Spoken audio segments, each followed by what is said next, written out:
Hello, everyone. Good morning. Welcome to today's class. My name is Emanuela Imo. I'm the CEO and founder of Hexa Media Africa. Today, I'm going to be sharing with you about leveraging the digital economy for ministry. So, first of all, I want to say thank you for the opportunity to share with you all. It's a great privilege to be here. But before I go straight into the topic that I'm here to share with you, it is important to know why I am in the best position to share this knowledge with you. So, some of you know me as Uncle Ibo's daughter. Hi. But for those of you who do not know me, I am a social entrepreneur, nonprofit communications consultant, and a speaker. I am also one of the top 50 African female change makers. I also had the privilege to serve as the second female president of the Nigerian Students Union in Cyprus. I am also currently running my PhD program in communications and media studies at Cyprus International University, where I major in digital activism research and the use of digital media for activism. I also serve as the country director for NOB Foundation Nigeria, and I have 6 years of experience in the nonprofit sector across Africa. And my passion plus my interest working for nonprofits has led me to start a full service digital marketing agency called Hexa Media, like I introduced myself at the beginning.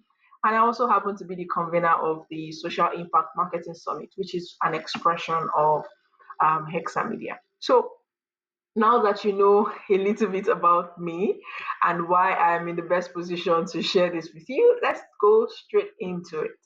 So, why does this topic, leveraging the digital economy for ministry, why exactly does it matter for you listening to me right now? Because you are all in ministry, yes.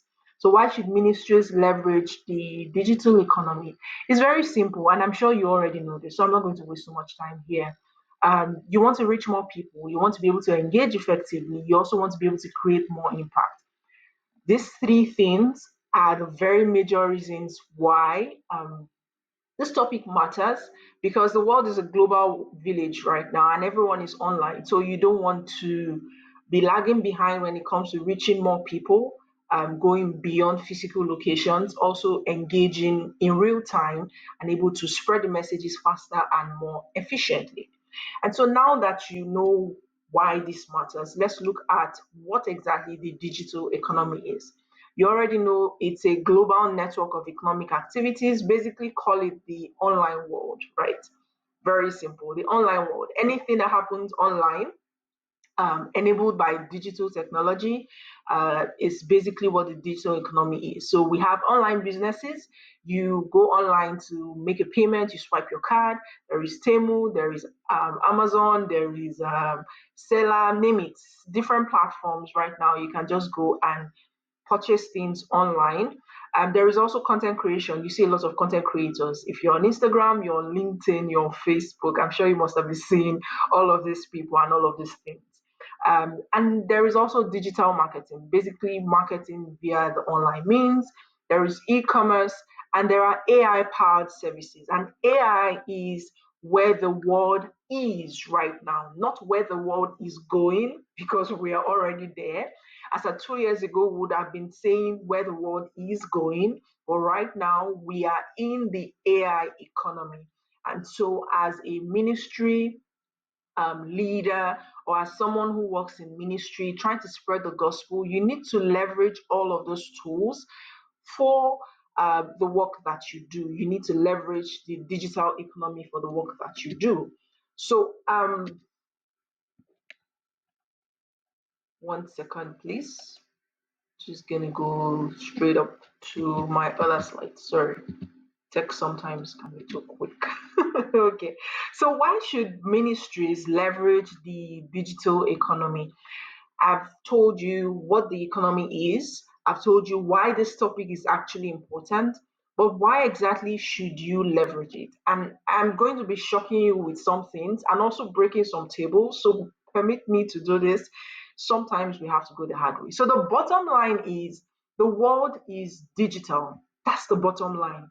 The world is digital and you cannot afford to not leverage it. So your ministry or the ministry should be online too, because everyone is online. The internet is primarily the way people communicate, people learn and connect. I'm not in Nigeria at the moment. Currently, I can speak with you. You can hear me in real time. We can communicate. There are friends I have made from across different continents, and we're very close. Some of us we've never seen ourselves, but this is the power of the digital world.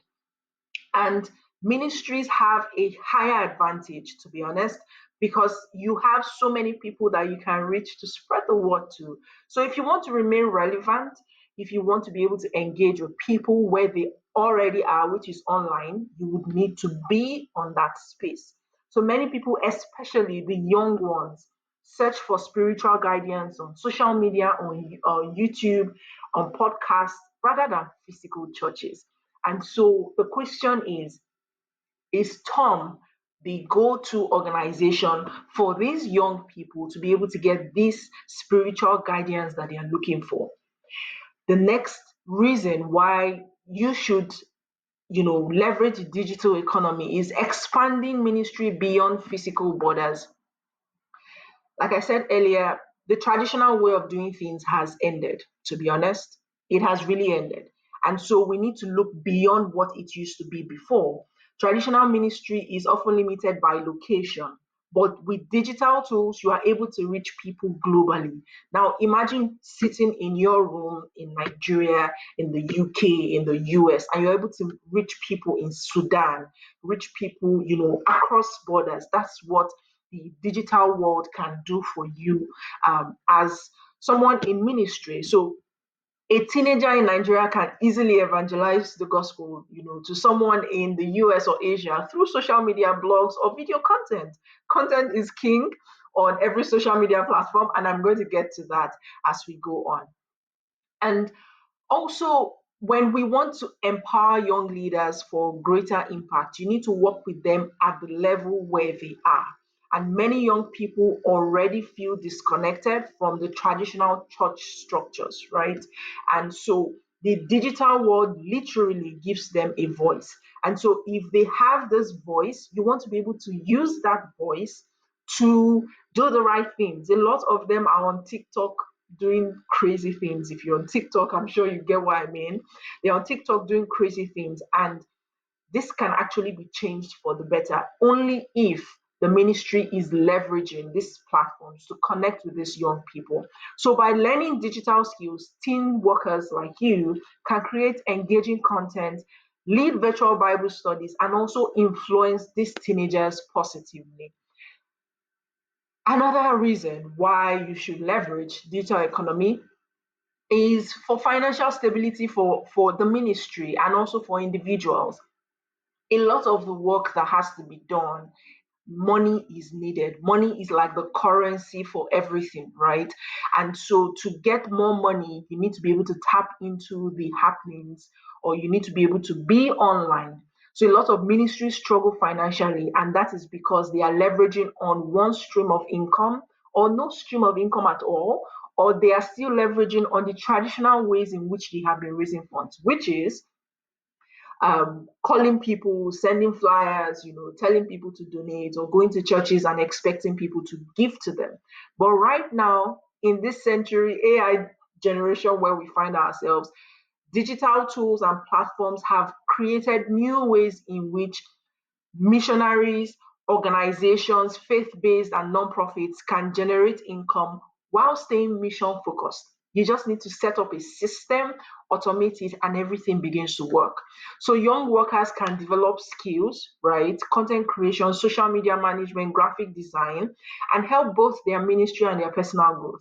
Now, this is even for people who are even working, who are working in the ministry. But imagine Tom as a whole having a financial sustainability plan, having a digital fundraising system where they are able to raise funds online, leveraging all the networks that we already have. Just think about that for a moment, right? And so the next thing, or the last two reasons why you should leverage the digital economy, is to combat negative digital influences with positive content. Now, it is sad to say this, but I have to. The truth is, if you don't do it for Christ, the devil will do it for you. So if we keep shying away from going online with the message, if we keep shying away from leveraging digital platforms and sharing positive Christian content on social media or leveraging all of these tools to our disposal, the internet is going to push out a lot of false information, a lot of satanic doctrines that you will be blamed for. I'm sorry, but you will be blamed for it. You know why? Because you had access to it. You had access to the knowledge. You had the opportunity to do this, but you just didn't do it. And so you created an avenue for the devil to play, or for these teenagers to play into the hands of the devil, right? So the internet has a lot of misleading, harmful, and distracting content. You go to TikTok, there are so many crazy challenges that you see out there. But it's very difficult to find Christian based challenges, especially even for teenagers. And believe you me when I say that Tom has a very huge advantage because it is dealing with a very specific niched down audience, which is teenagers. Nobody is catering to these people at wide scale.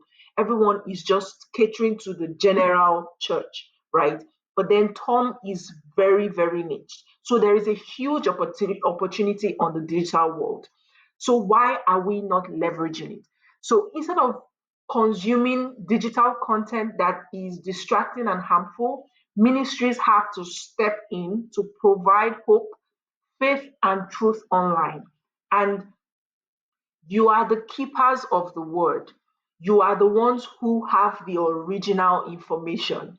When I say original, is because as the age goes by with the internet and everything that goes on, the word becomes diluted.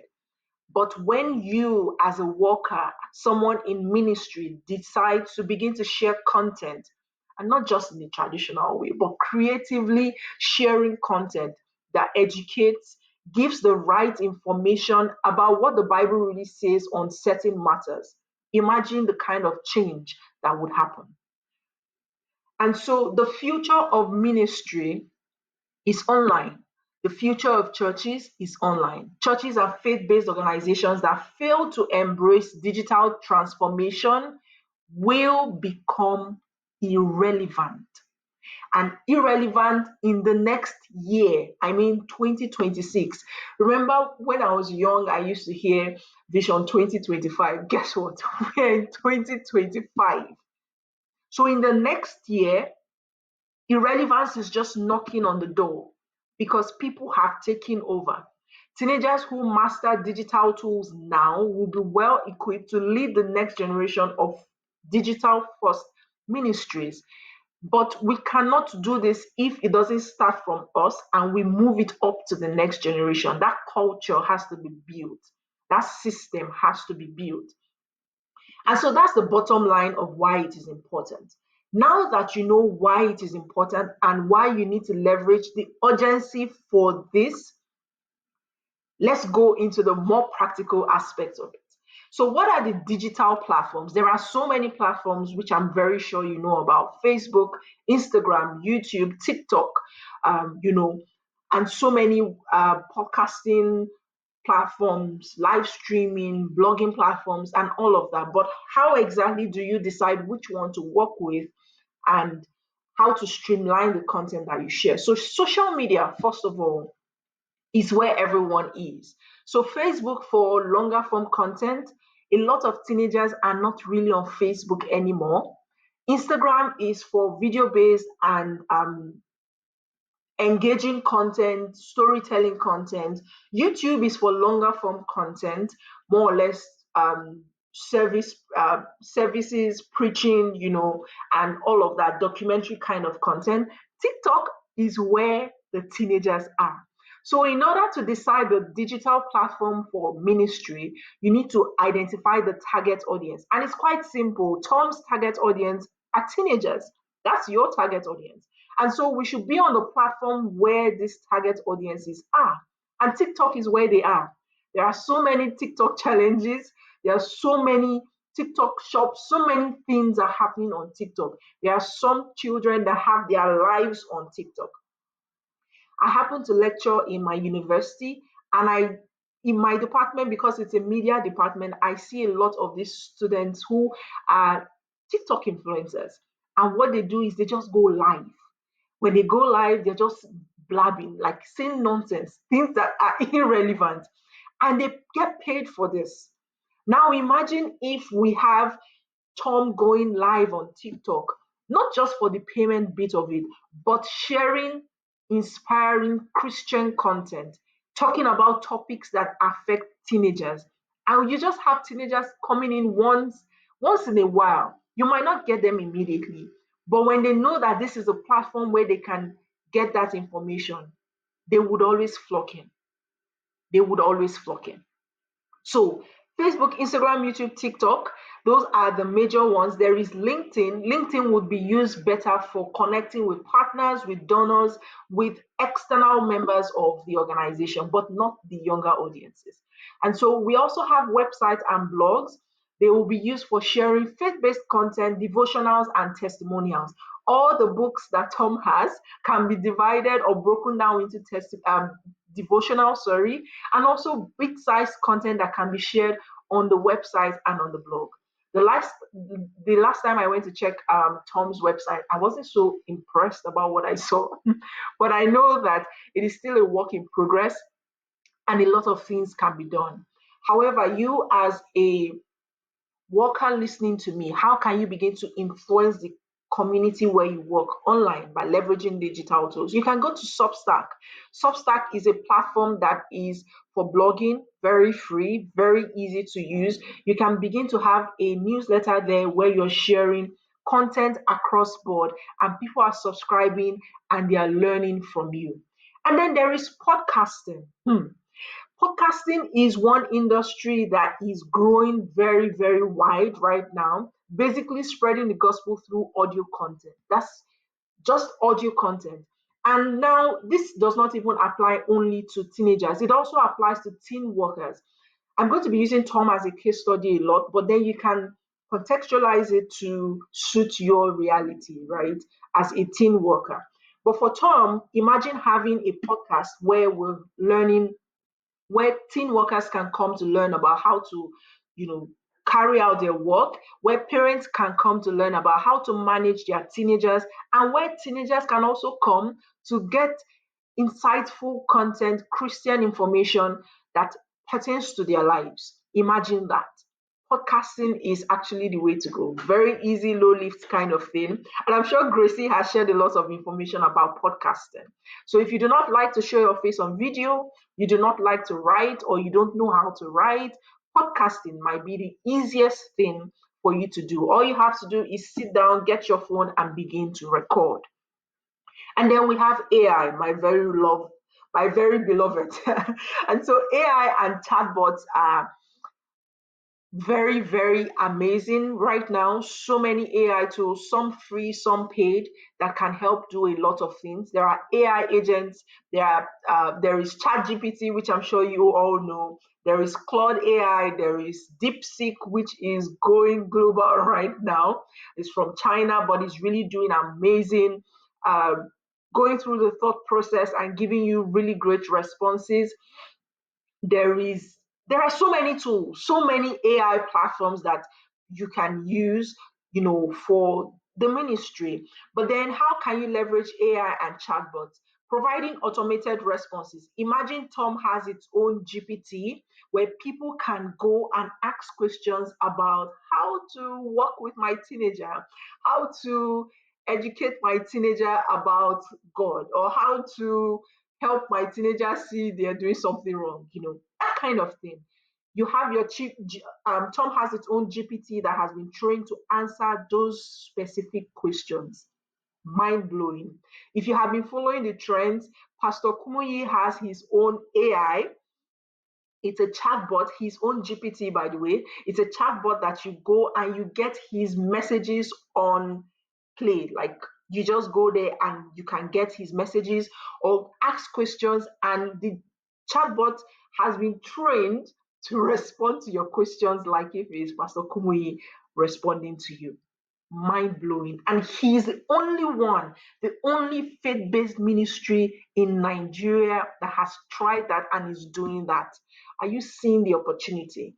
I'm just here to blow your mind, right? I'm here to blow your mind and help you see the possibilities in all of this. And then there is live streaming. I mentioned TikTok live streaming, but then we've seen the rise in live streaming, especially for churches. There is NSPPD, there is the other church. I can't remember the name of the church now. But then you should know all of this live streaming for online services. Every church now has that live streaming or online church service option for people who want to attend, right? Some of us don't want to leave our houses at some point, and that doesn't mean I didn't go to church. Please, doesn't mean I didn't go to church. I went to church, but I went online from the comfort of my home. That's what happened.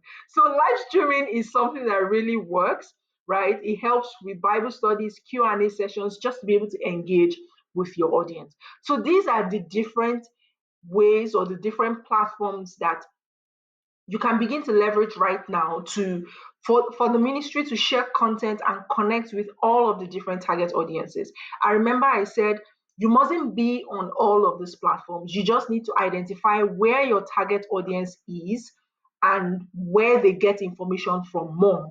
And using Tom again as a case study, teenagers are the target audience, and where they get information more from or where they are more gathered on is TikTok. TikTok is where we should definitely now be looking at.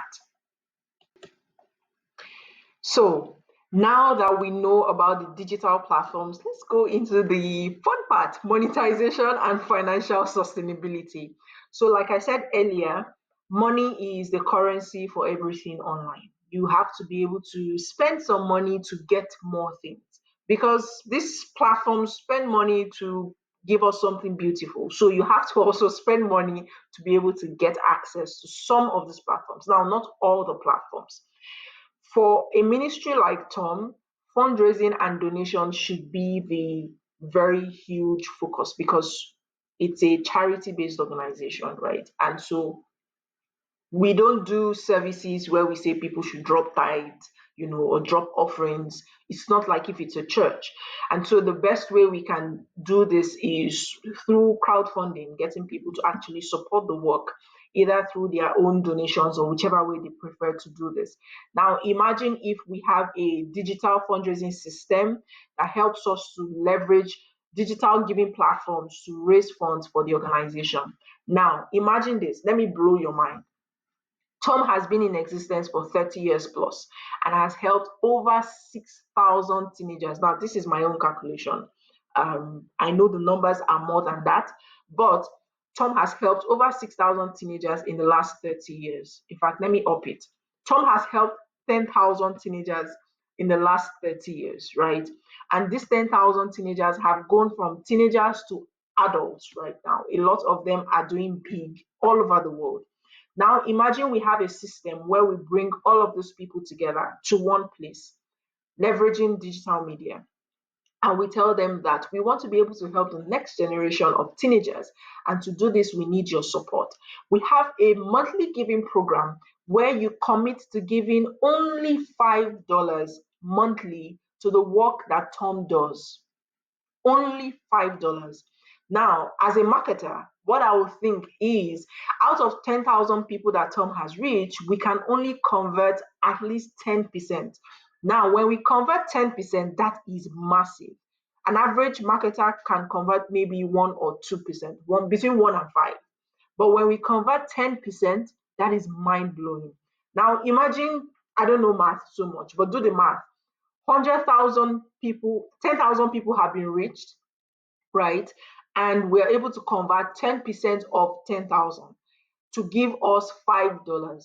Those of you who are mathematicians, please type it or do the math on your paper right now. Imagine how much money Tom will be getting for the work that we need to do to go into the world and reach out to more teenagers. Imagine that from only 10% of 10,000 people. Only 10%. Now, if we can up it to 20% of 10,000, the money increases every month. That means this camp where you guys are sitting is going to be state of the art facility. We're going to be able to run camps in every state for free. Imagine that. Teenagers will have a fun time.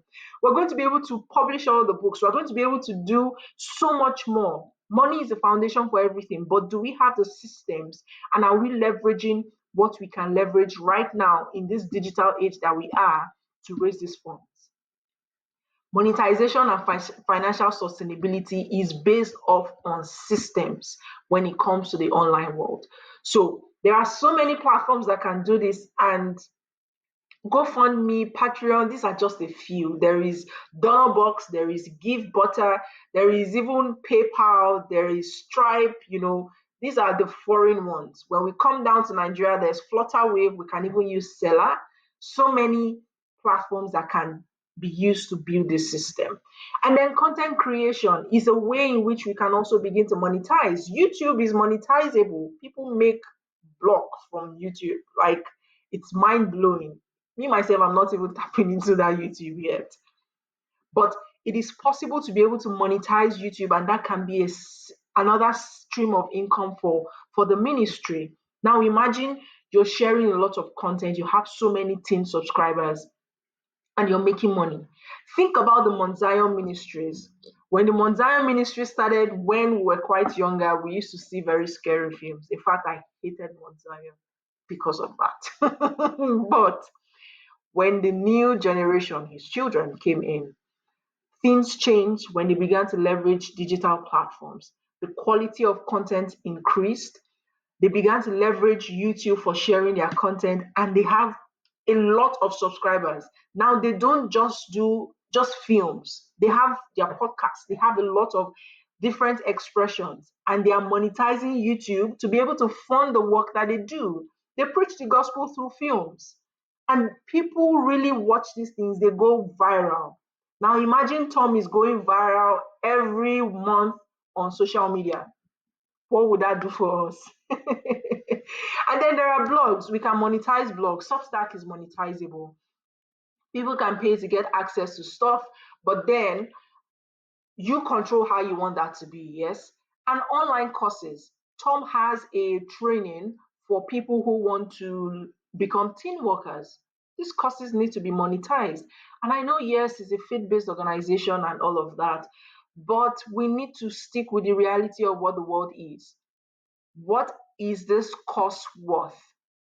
What is this course worth? Because when you don't slap a price to it, people will not take it seriously. That's just the reality. Let's put religion and Christianity aside. That is the reality. People will not take it seriously when there is no price attached to it, because it's free, and so they can get it anywhere, or they can keep coming back. And so online courses, books, magazines, all of these can be monetized. The YouTube, the blogs, all of this can be monetized and become an extra source of income for the ministry. And then we have freelancing and digital skills. This might not really apply to the ministry per se, but it will apply to those who are workers. If you have these skills, you can begin to leverage it, or you can even begin to teach teenagers how to become self-sufficient for themselves. And in a way, you now begin to chip in the Bible and preach to them. You're attracting them, because the truth is, teenagers would only be attracted to what they like. So you cannot tell them to come for Bible club. You have to use something else, dangle the carrot, get them in, and sell to them. So you need to see you're preaching like you're selling something. You're selling the word of God. There's no financial transaction involved, but you are dangling the carrot, getting them in, and actually selling the word of God to them, telling them what it is. Because if you tell them this is what it is, they might not come. That's the digital age we find ourselves right now. And then there is also e-commerce.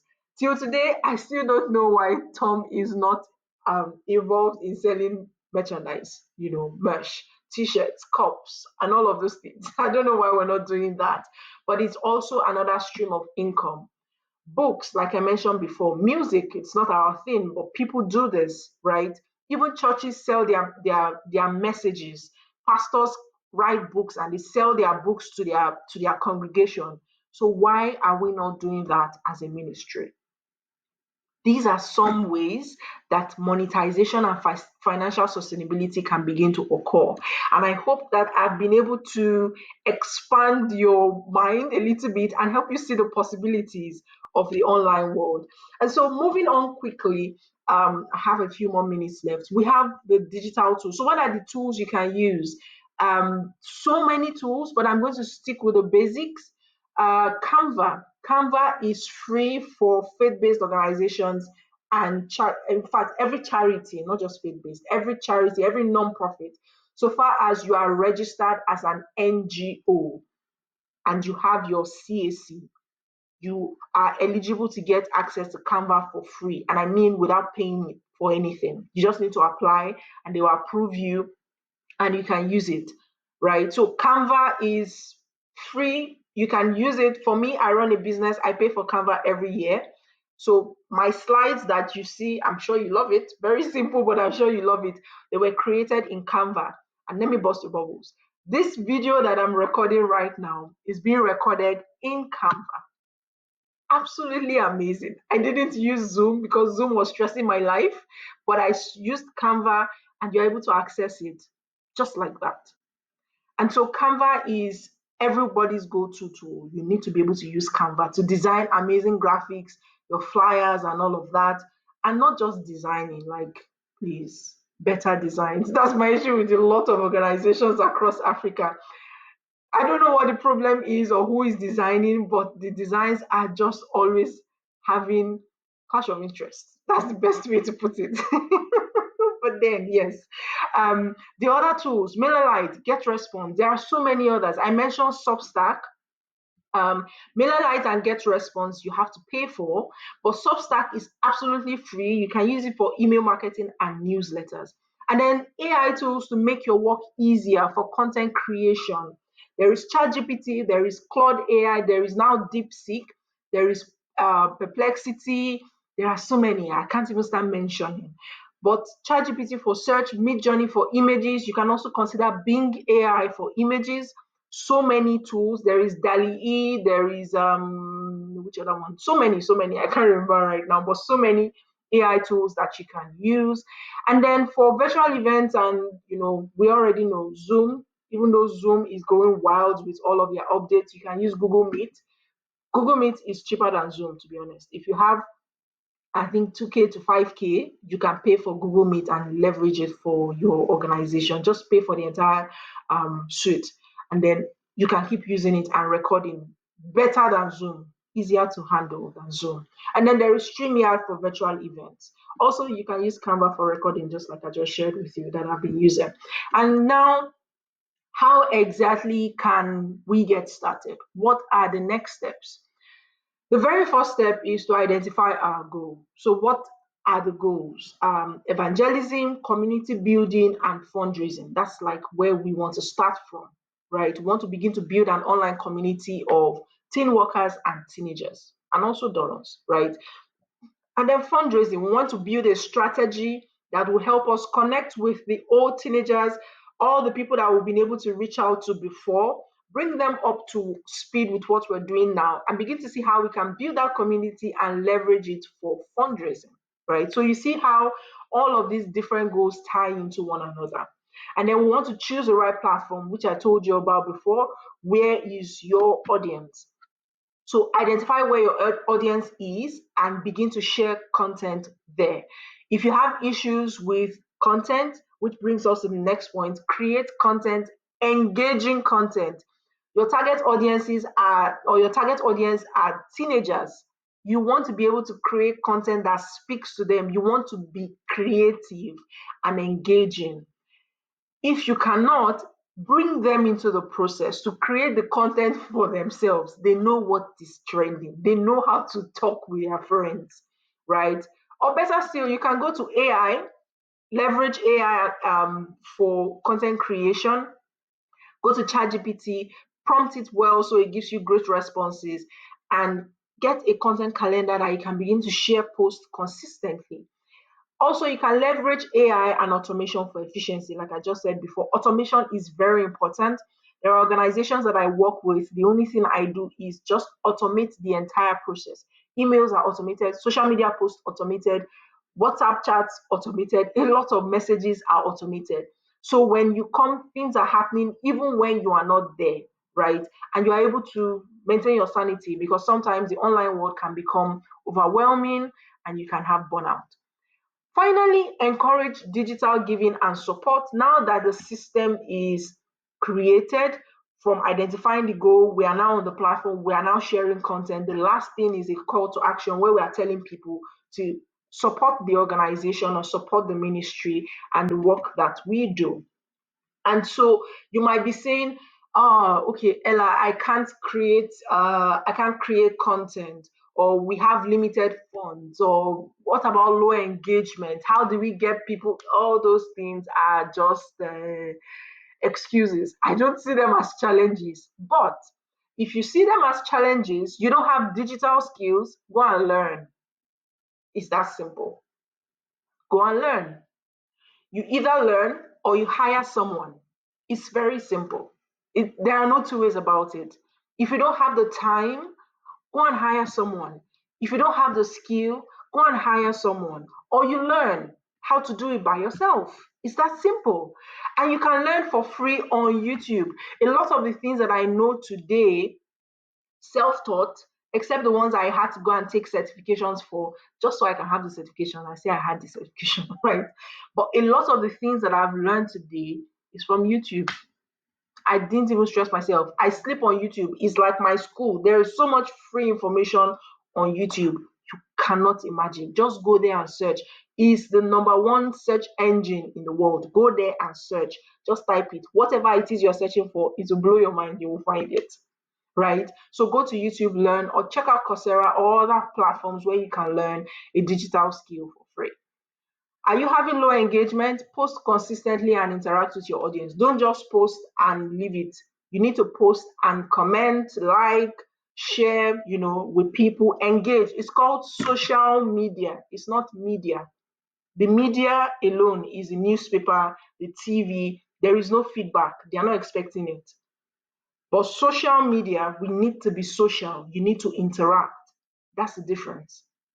And then limited funds, use free tools. There is always a free alternative for everything that has to do with the digital tools that we have. Always a free alternative. Anytime, anywhere. Always go online, go to Google or go to YouTube and search free tools for fundraising. Free tools for, you will find it, something. There is always a free tool.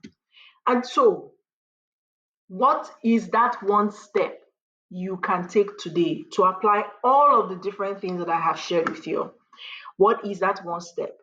It is not about the digital platforms, but about the impact that we can make with it. It is about the lives that are at stake when you do not do it. It's about the number of people who would potentially go to hell if you do not leverage these platforms to share the right information and the truth about the Word of God. So it is much more than digital platforms. It's much more than you. It's about the generation of Gen Zs that are walking with their eyes closed into evil. And so I want to encourage you today to please take action beyond listening to me. And I hope that I've been able to convince you, but not to confuse you, that you should begin to leverage digital media for the ministry beginning from today. I'm happy to take your questions. Thank you so much for listening. If you need to connect with me, you can send me an email, ella@hexamedia.africa. If you're interested in working with me, I'm 100% happy to working with you. And it's not for free. I just needed to put that out there. But anyways, thank you so much, everyone. It was really an honor and privilege sharing with you all my uncles and aunties. And see you